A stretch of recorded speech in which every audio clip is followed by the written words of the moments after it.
I make mosaics, and sometimes I get the amazing joy of getting to smash a plate. And there's a sound that the plate makes when it shatters, and it is sharp and decisive. It's like a lightning snap. And in the instant after, your nervous system flares away. Everything goes still and bright, colors sharpen, time stretches, and you hold your breath. The silence after that crash, it's a doorway. Everything is wide open, waiting to be remade. Welcome to Wrecked by Art. My name is Cindy Ingram, and I am a mosaic and mixed media artist. I'm also a writer, a poet, and author. I'm a former art teacher and a former museum educator. I am queer, I am autistic, and I have ADHD, which means that I basically am a professional feeler of all the feelings. I've cried in museums, in parking lots after musicals, in the car when a song hits just right, in my art studio when a shard of stained glass catches the light just right. And art is how I remember who I am. It is how I have always remembered who I am. I feel it first in my body, that catch in my throat, my lungs tightening, my skin buzzing, tears springing to my eyes before I can really even explain why. And this is something that I've always experienced, and it has really guided me along in my life. And it has led me to explore who I am. And it's only in the last few years that I realized that I do see the world a little differently with my queerness and my neurodivergence. I notice patterns that other people miss. I feel things really intensely, sometimes all at once. I spent so many years trying to fix myself and try to smooth all of those edges. But a major turning point came when I wrote my book, Art is About Being Whole, a memoir.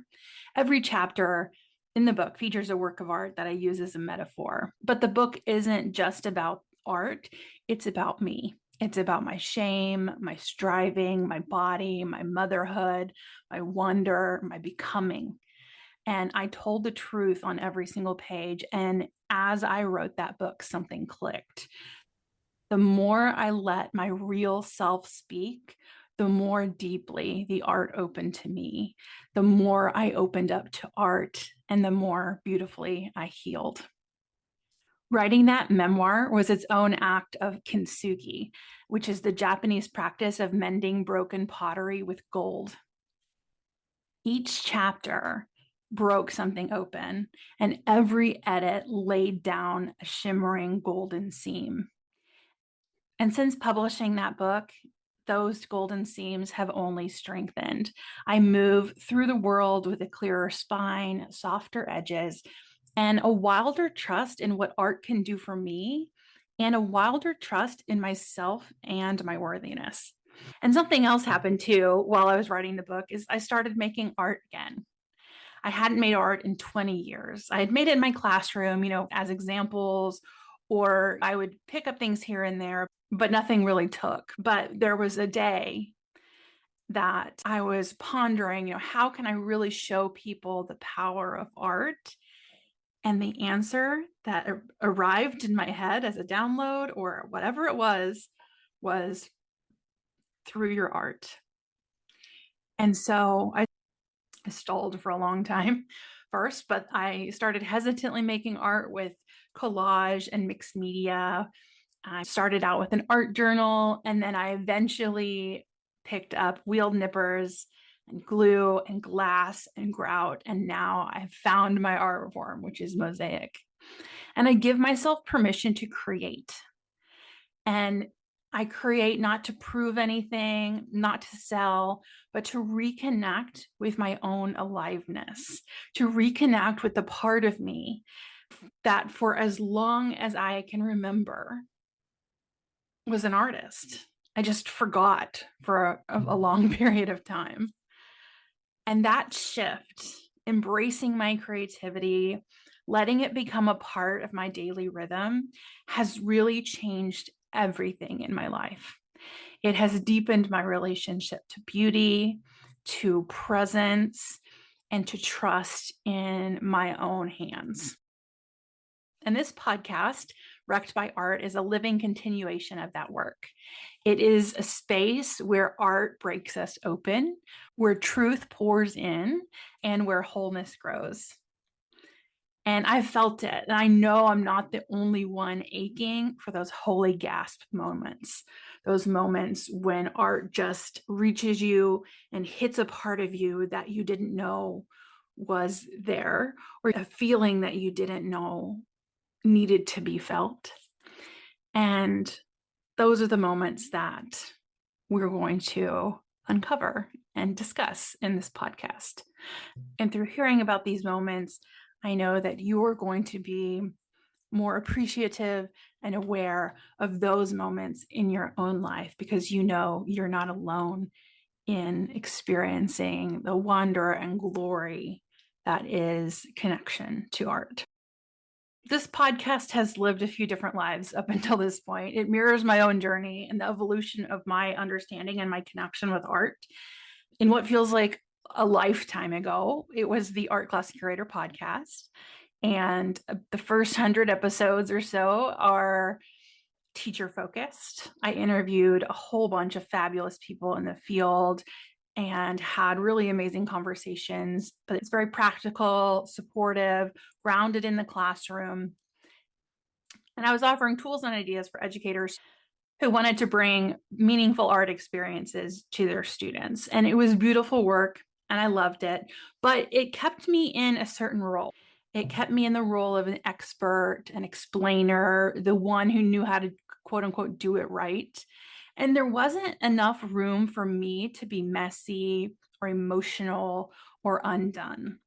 That was the version of myself that hadn't discovered making art again. That was the version of myself that hadn't written the book. That was the version of myself that didn't truly understand yet the power that art had on her.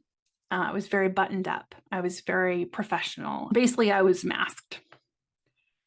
Then, as I started shifting, the podcast became Art and Self. And that's where it got more personal, more reflective. And I had guests on still, but we were looking at art together. And we interpreted art together through the lens of our own lives and our work in the world. It was intimate and it was soulful, and that art became a mirror for a lot of different people. I had an astrophysicist on, I had a dominatrix, I had a ghost hunter, I had authors and coaches and therapists and all sorts of different types of people. And we talked through one work of art. And I really showed the power that can come from really spending time with a work of art. We weren't just talking about composition or symbolism. We were talking about our shared human experience, grief and identity and longing and love. And as I uncovered more and more layers of my identity, my queerness, my neurodivergence, my truth beneath the masks that I had been wearing all this time, I found myself doing the same thing in my work, peeling back layer after layer, letting go of that masked version, that buttoned up version, letting go of performance, letting go of the need to explain everything, and letting myself speak from the body, from emotion, and from a place that doesn't always have words. And I began to notice, well, I've always noticed this sort of longing, this ache, this quiet ache that so many of us carry, this ache for something beautiful, for something meaningful, for something to remind us that we're not alone, this ache for an aliveness, a vitality. And I've realized that art and creativity can hold that ache. Eventually, I feel like I've gotten down to the core of my work, to the essence of what art does for people and how it moves us, how it wrecks us, and then remakes us in the process. And that is what this is now, Wrecked by Art. It is not just about visual art anymore. It is about the expansiveness of human expression and creativity. So yes, painting still, but also music and film and poetry and dance and performance and architecture. And those flashes of awe or ache that catch you off guard and say, this is your life, this is true. So now the podcast, it's Wrecked by Art. It's not academic, it's not instructional, it is sacred, and it's irreverent, it's emotional, it's embodied, it's spiritual, but it's also deeply human. And in this podcast, I have stopped trying to teach and I've started to let myself feel and feel out to those wild edges of who I am, those places that don't have words. And I know that the word wrecked can sound aggressive and it can sound destructive, but there's something that I've come to believe as I focus more and more on both my own creativity during the last few years, but also on my own personal growth and healing, is that creation and destruction are linked. You can't always make something new without letting something else fall apart. You have to let things go to make space for new. It's true in art, it's true in healing, and it's true in nature. There's a flower in South Africa called the fire lily, and it only blooms after wildfire. Some forests need to burn. Otherwise, the seeds will stay locked beneath the soil. Sometimes things have to break open, be reduced to ash before the next thing can grow. And so that's why the breaking matters. And that's why being wrecked matters. It clears the ground. So I want to go back to that kintsugi bowl. In Japan, when a vessel breaks, an artist mends the pieces and puts the piece back together with lacquer mixed with powdered gold. And so the repair isn't hidden. They aren't trying to hide all of those cracks. That break, that fracture, it's illuminated, it's highlighted. And the bowl becomes more itself by admitting that it was broken. And I have almost written about kintsugi so many times, I can't even count, because the metaphor to healing is just so juicy. It was in and out of drafts of my book so many times. I've almost written Substack essays about it so many times. I've almost written social media posts about it. But I'm glad that I'm finally talking about it here today, because it feels like it's finally found its place here, because this is the conversation that it belongs in. And I think that's why mosaics called to me. Most of what I use, glass, tiles, even plates, is something that I cut intentionally. I don't smash things wildly, though I love when I get to break a plate. I choose, I shape, I cut, but every single cut is still a break. It's still a transformation. And I get to take those pieces and reassemble them into something that never existed before, with the edges singing and the cracks gleaming. And every mosaic says the break is not the ending, it's the doorway. And here's the thing, when people see my mosaics in photos, they often say, oh, that's beautiful. But when they see them in person, they always say, oh, wow, it is way more beautiful in person than I expected. Because what you can't see in the photo is the way the glass catches the light, how it glows and how it shines, and how as you walk side to side, like the light hits different parts of it. There's something real and something alive that only happens when you're standing in front of it. And another thing I love about mosaics is that I have to go slow, because glass is sharp. If I rush, I bleed. So I've had to learn to slow down. My whole life, I've been rushing. I'm trying to fix things. I'm trying to perform. I'm trying to accomplish. I'm trying to achieve. I'm going. And I can't stop. Writing my book forced me to slow down, and mosaics forced me to slow down, to breathe, and to be fully present with my hands and my body and my attention. Like mosaics force me into the moment, into care for my surroundings, into paying attention to where I put my arm or where whatever I do, because if I don't, I will bleed. And that's what I hope this podcast does too, that it slows you down just enough to let something glimmer through the cracks, to let a fragment of beauty catch the light, and to show you something that you didn't know that you needed to feel. and to help you come alive. And that's what I mean by wrecked. That art, it catches us off guard, it pries us open, it pours gold into the seams, and we leave the gallery or the song or the poem or the theater. We leave different than when we entered. We leave changed. And that's what art can do for us. So you can expect new episodes of Wrecked by Art every Friday. And if you're subscribed on Substack, you'll get them delivered straight to your inbox, or you can listen on your favorite podcast app, whatever fits your particular rhythm. And each episode begins with a single work of art or something art adjacent, like a song, a scene in a TV show, a sculpture, a line of poetry, a moment from a movie that I can't shake, a part of a book that I read.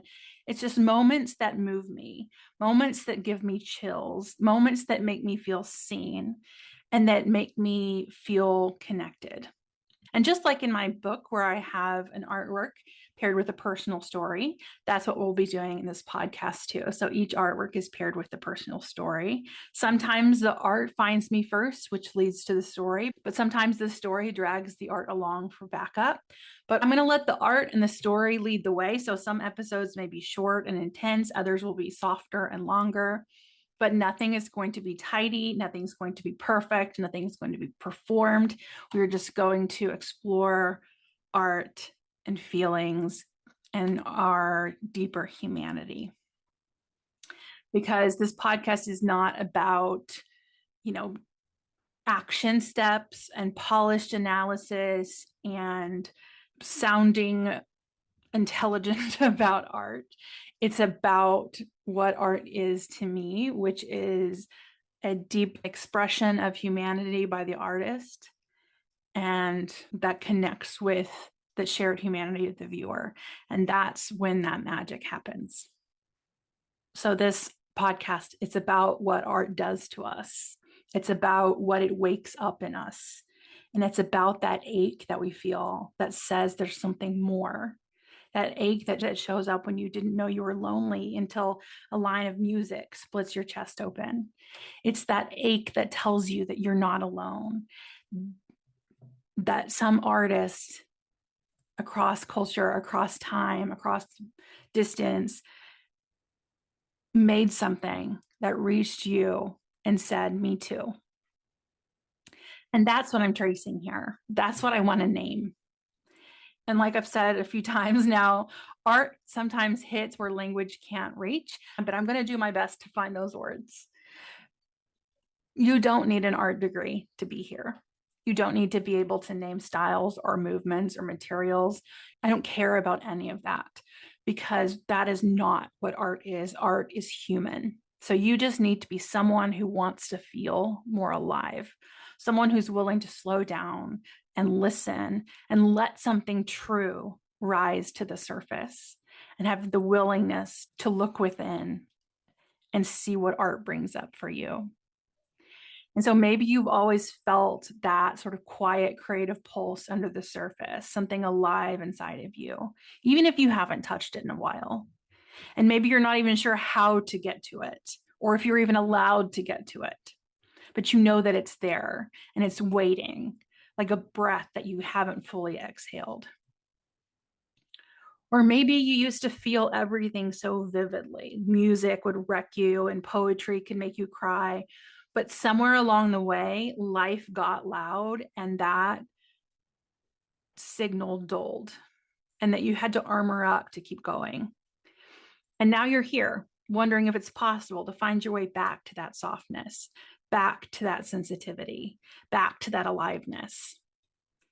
Or maybe you're someone who already lives for these holy gasp moments, the single chord or brushstroke or scene from a movie, and suddenly your whole body lights up. You don't need convincing. You just want someone to go there with you. You want to feel less alone in the way you feel everything. So if you have ever whispered, I don't know why I'm crying, when you're looking at a work of art or hearing a certain line in a song, if a piece of art has ever stopped you in your tracks and shown you something that you didn't know you needed, you are absolutely in the right place here. You are not too much. You're not the only one, and you're so welcome here at Wrecked by Art. So the podcast is always free. But if you want to go deeper, if you want to go behind the scenes, if you want to go into the messy middle, if you want to go into my art studio, I have created a brand new Patreon. So you can go to patreon.com/wrecked by art. And I'll also put that link in the show notes. And on the Patreon, you'll have extended episodes of the podcast. So when I have more to say about the artwork, I will post those onto the Patreon. For example, for this one, I probably will make another episode talking more about kintsugi and the metaphor and everything I've ever wanted to say about kintsugi. And then we'll also have a community and a chat. We'll have calls where we look at art together, and it's called Art Church. I will also do weekly tarot card and oracle card pulls for the group. And at the higher tiers, you'll also be able to get personalized readings from me, tarot readings as well. And you also get some art prints of my art and all sorts of other things. So join me over on the Patreon, and the podcast episodes will be sent over there too. So you'll be able to access all the podcast episodes over on the Patreon as well. Again, you can go to patreon.com/wrecked by art, and that link is in the show notes. I'm looking forward to sharing these moments of art with you. Keep coming back every Friday and come be undone with me and let our cracks show and gleam like the gold that we are pouring into all of our spaces that are not broken but beautiful. I will see you next Friday for our first official episode of Wrecked by Art.